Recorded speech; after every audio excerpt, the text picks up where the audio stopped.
Attorney Panelo hindi mapigilan na magsalita kay Senator Amy Marcos. Mula sa naging artikulo ng kami.net.ph, Attorney Salvador Panelo delivered a strong statement against Senator Amy Marcos. He made the remark in front of the press after being asked a question regarding the senator. Sa harapan nga ng mga press ay tinanong si Attorney Panelo kung ano ba ang masisay nito kay Senator Amy Marcos. A reporter asked Panelo for his thought on Senator Amy's recent statement where she said she couldn't join a campaign rally in Tacloban because she couldn't accept what happened to former President Rodrigo Duterte.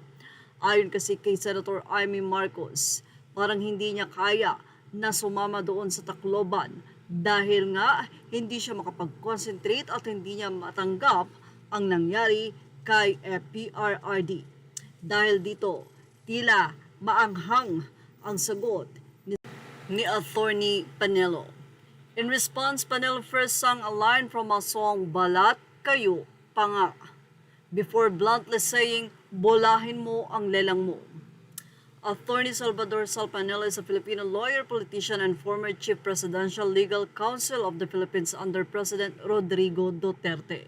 Tila hindi nga naniniwala itong si Attorney Panelo sa nasabi nga pong nararamdaman ni Senator Amy Marcos. Well, kaakibat niya, sinabi din ni Senator Amy Marcos na sobrang nagulat siya sa pagkakadakip kay PRRD at syempre lungkot na lungkot siya sa sinapit nito.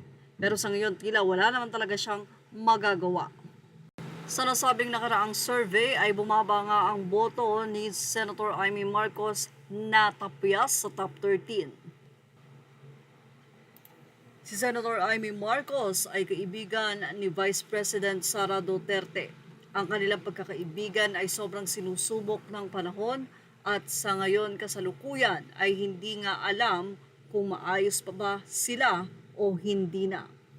Malaking bagay ang ginawa ng mga Duterte sa pamilya ni Senator Amy Marcos at yan ay tinatanaw ng malaking utang na loob ni Senator Amy.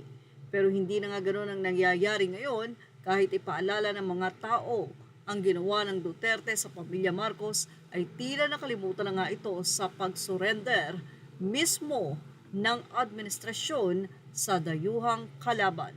Hindi nga daw tama ang ginawa ng mga Marcos. History repeat itself. Well, ano mas sa inyo about dito? Ilagay na ang inyong opinion sa ating comment section. Images are all credit to the rightful owners. Thank you for watching. Showbiz Now.